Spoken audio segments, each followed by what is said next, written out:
नमस्कार दोस्तों, आज मैं आपके साथ चर्चा करने वाला हूँ अंधेर नगरी मुख्य और गौण दोनों के लिए जो आपको ससंदर्भ पूछे जाते हैं तो कौन से ससंदर्भ ज़्यादा आपको परीक्षा में पूछे गए हैं और उसका उत्तर आपको किस प्रकार से देना है। तो आज हम चर्चा करेंगे। तो ज़्यादातर देखिए जो संदर्भ पूछे जाते हैं उनकी चर्चा करेंगे। तो देखिए पहला संदर्भ पूछा जाता है, लोभ पाप का मोल है, लोभ मिटावत मान, लोभ कभी नहीं कीजिए, जामे नरक निदान। अब देखिए कोई भी संदर्भ है जब आपको पूछा जाता है तो सबसे पहले आपको संदर्भ तो वह जो पंक्तियां हैं कहाँ से ली गई है, किताब का नाम क्या है, उसका लेखक का नाम क्या है, कौन बोलता है, किससे बोलता है, कब बोलता है। ठीक है, यह सारा दृष्टिकोण आपको स्पष्ट करना होता है, इन सारी बातों का ख्याल आपको रखना होता है। तो यहाँ पर देखिए यह जो है पंक्तियाँ जो है वह कहाँ से ली गई है, तो आपका उत्तर जब होगा उसकी जो पहले परिच्छेद का जो टाइटल होगा वह शीर्षक होगा तो आप नाम देंगे सह संदर्भ। उसका उत्तर लिखेंगे कि प्रस्तुत संदर्भ महान लेखक जिसको हिंदी साहित्य का भीष्म पितामह माना गया है, भारतेंदु हरिश्चंद्र के द्वारा लिखित अंधेर नगरी नाटक में से लिया गया है। और यह नाटक भारतेंदु ने उसी दिन लिखा था और उसी शाम उसको वहाँ पर मंचित किया गया था।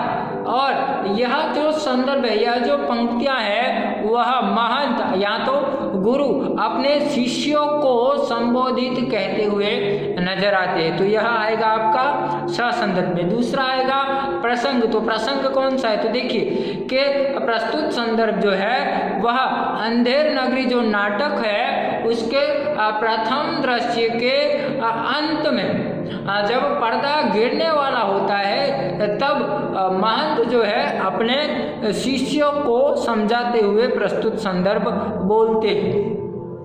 अब देखिए कि यहाँ पर यह हो गया, उसके बाद आप उसके व्याख्या करेंगे। तो व्याख्या में कि किस प्रकार भारतेंदु जी ने तत्कालीन जो कोई एक व्यापारी था, एक साहूकार था, उसकी जो नीतियाँ थी उन नीतियों के ऊपर व्यंग्य करते हुए जो पौराणिक किंवदंतियाँ या मिथक थे उसके आधार पर पूरे के पूरे नाटक की उन्होंने रचना की है। यहाँ पर हम देखते हैं कि प्रस्तुत जैसे ही नाटक की शुरुआत होती है, प्रहसन की शुरुआत होती है, तो क्या होता है कि महंत जो है अपने दो शिष्यों के साथ कहीं बाहरी स्थान पर आए हुए और वह राम का गुणगान गा कर आए हुए हैं। तभी देखिए गुरुजी आदेश देते हैं। क्या आदेश देते हैं कि जाओ बच्चा भिक्षा लेकर आओ। तो देखिए कि जो पहला शिष्य है जो नारायण दास है वह कहता है कि भाई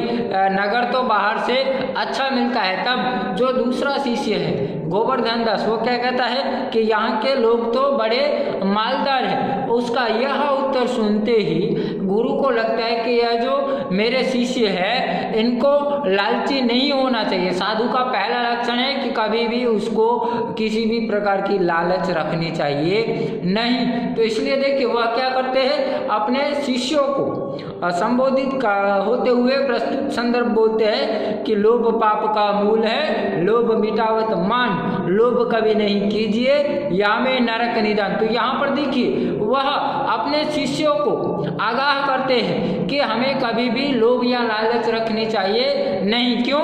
क्योंकि लोभ मिटावत मान, लोभ से व्यक्ति का मान मिट जाता है। अगर आप स्वार्थ रखेंगे, लोभ रखेंगे तो शायद आपको अपमान भी सहन करना पड़ता है। तो इसीलिए व्यक्ति को कभी भी लोभ रखना चाहिए। लोभ रुचि ज़्यादा मिले, संग्रह की भावना, यह सारी भावनाएं रखनी चाहिए नहीं। इस प्रकार वह अपने शिष्यों को समझाते हुए नजर आते हैं कि कभी नहीं कीजिए, वह मान मिटाता है और अब देखिए, अगर आप लोभ करोगे तो आखिरकार सब कुछ आपका चला जाएगा, और आखिरकार जब लोभ लालच बढ़ती जाएगी तो आखिरकार आपको नरक में स्थान मिलेगा।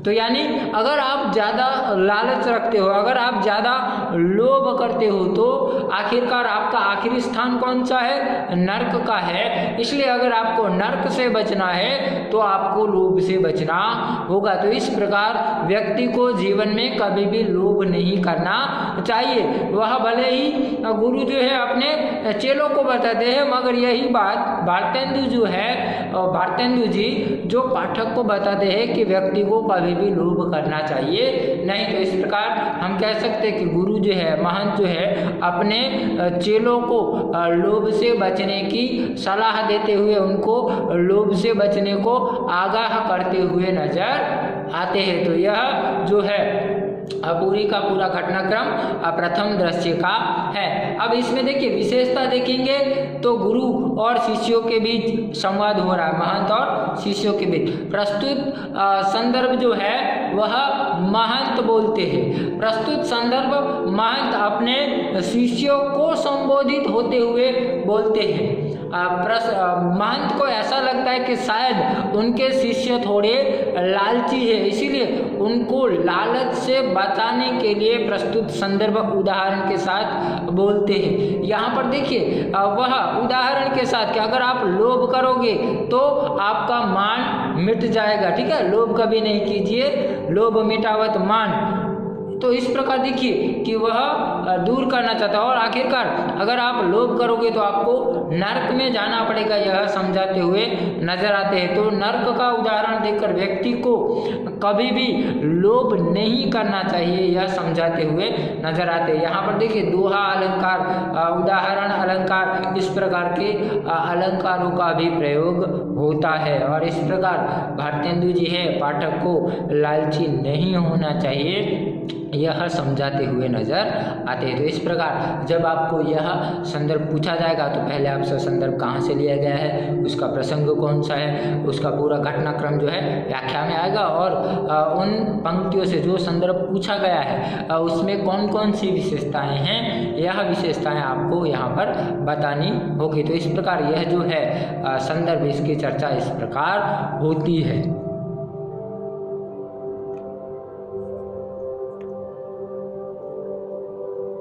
उसके बाद देखिए जो दूसरे संदर्भ है, जो गुरुजी जो बोलते हैं, जो महंत अपने शिष्यों को बोलते हैं, तो वह जो पूछे गए हैं, यह जो अभी मैं पंक्तियाँ पढ़ूंगा उन तीन में से कोई भी दो पंक्तियाँ आपको पूछी जाती है, तो तीनों का जवाब जो है वह वही आएगा। देखिए श्वेत श्वेत सब एक है, जहाँ पर कपूर कपास, ऐसे देश कुदेश में कभी न कीजिए बास।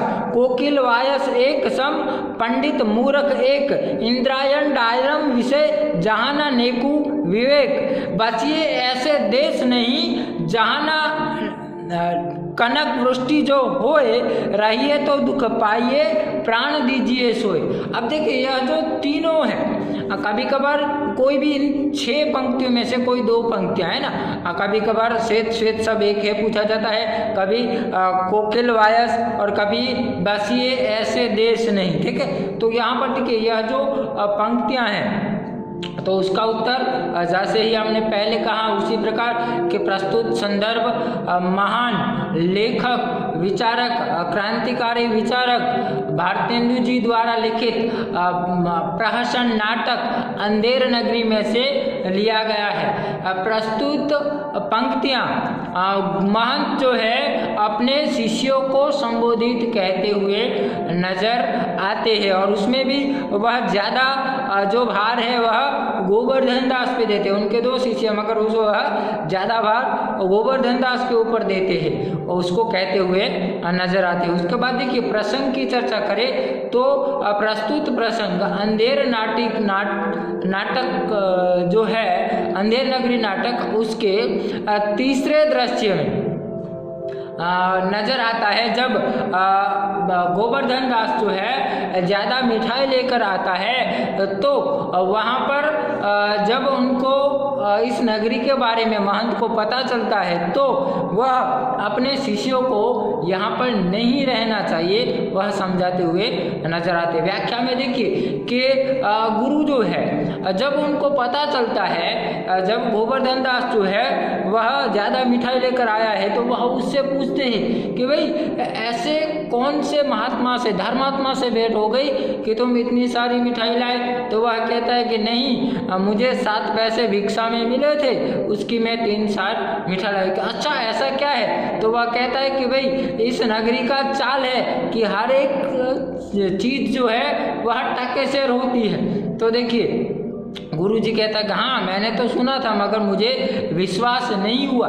तब देखिए गोवर्धन दास कहता है कि यहाँ सब एक है कि टकेशेर अंधेर नगरी, अनबुझ राज चौपट राजा, टकेशेर बाजी, टकेशेर खाजा, सब कुछ इस प्रकार है।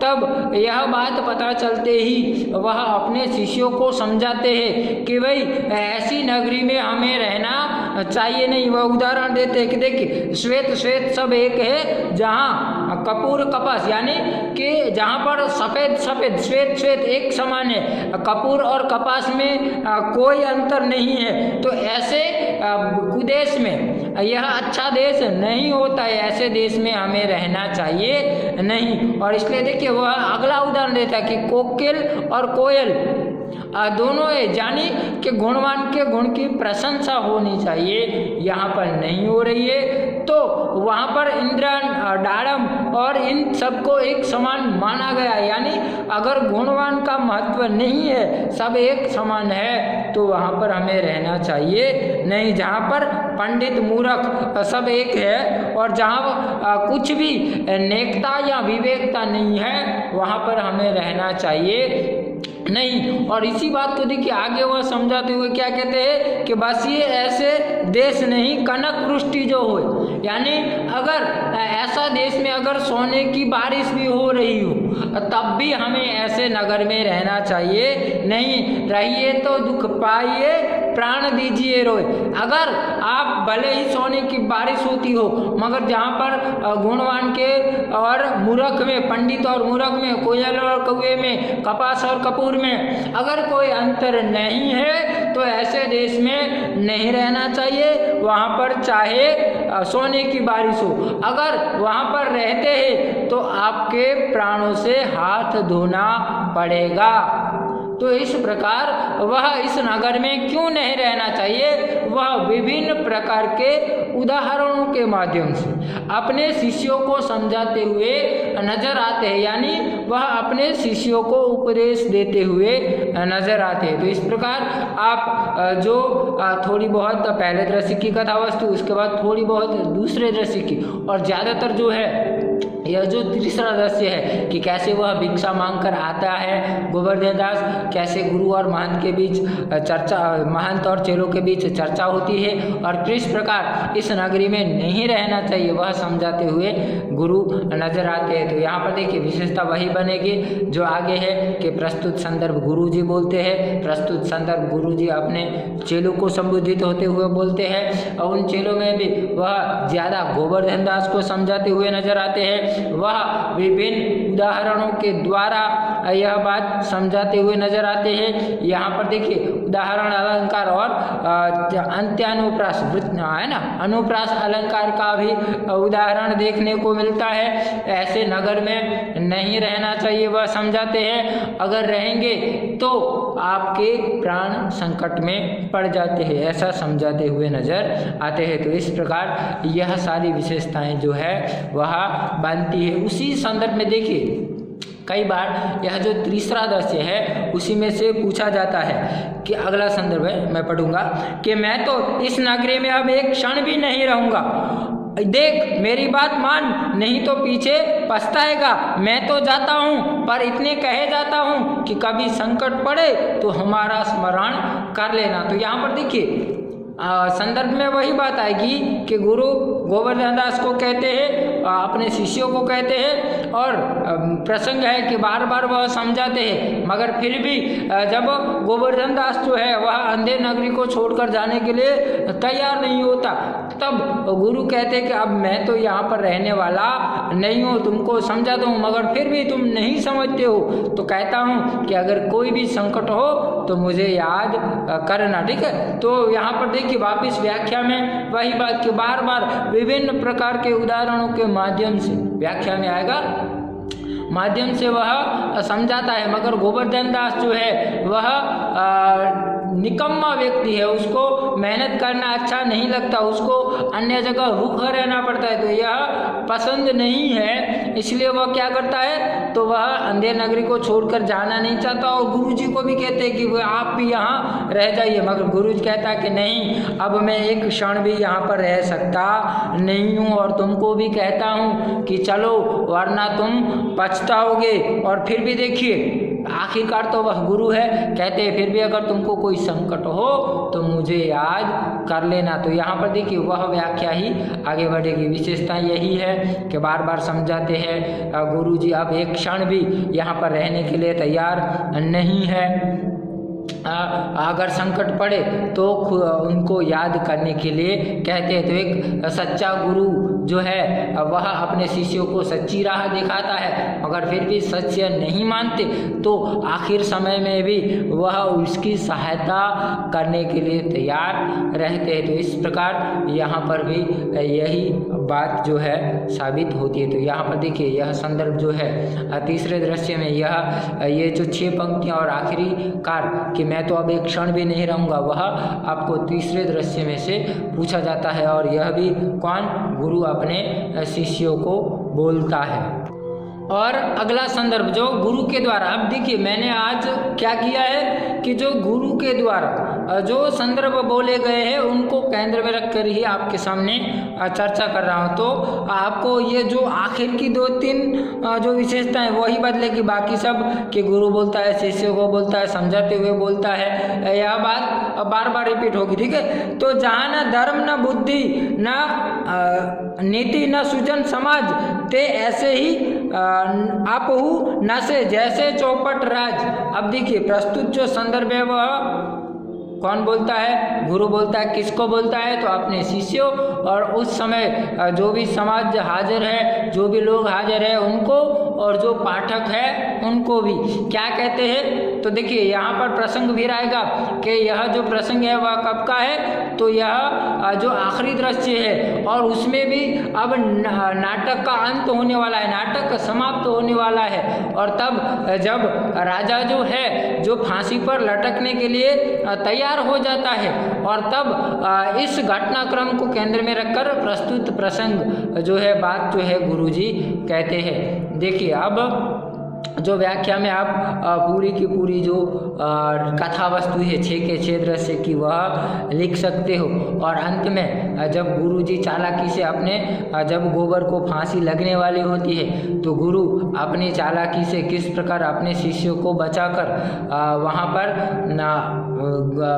राजा फांसी पर चढ़ जाए ऐसी परिस्थितियां का निर्माण करते हैं। और जब राजा फांसी पर चढ़ जाता है तब वह कहता है, गुरु कहते हैं, क्या कहते हैं कि जहाँ न धर्म न विवेक और न नीति न सुजन समाज, तो वह देश वैसे ही मिटता है जैसे चौपट राज। तो इसीलिए कि जहाँ धर्म विवेक नीति या अच्छा समाज नहीं है तो वह वैसे ही नष्ट हो जाता है जैसे चौपट राज नष्ट हो गया।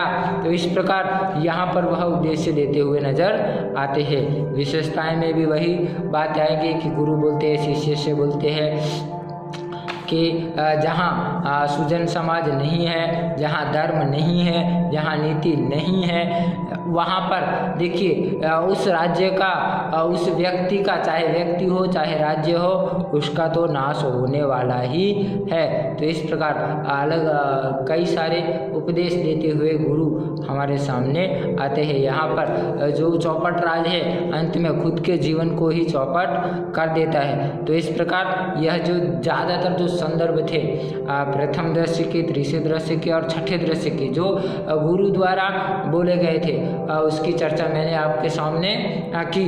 अगले वीडियो में मैं आपके सामने जो मुख्य रूप में दूसरा दृश्य और चौथा दृश्य है, जो उसको केंद्र में रखकर जो आपको संदर्भ पूछे जाते हैं, वह संदर्भ में आपको समझाने का प्रयत्न करूँगा। शुक्रिया।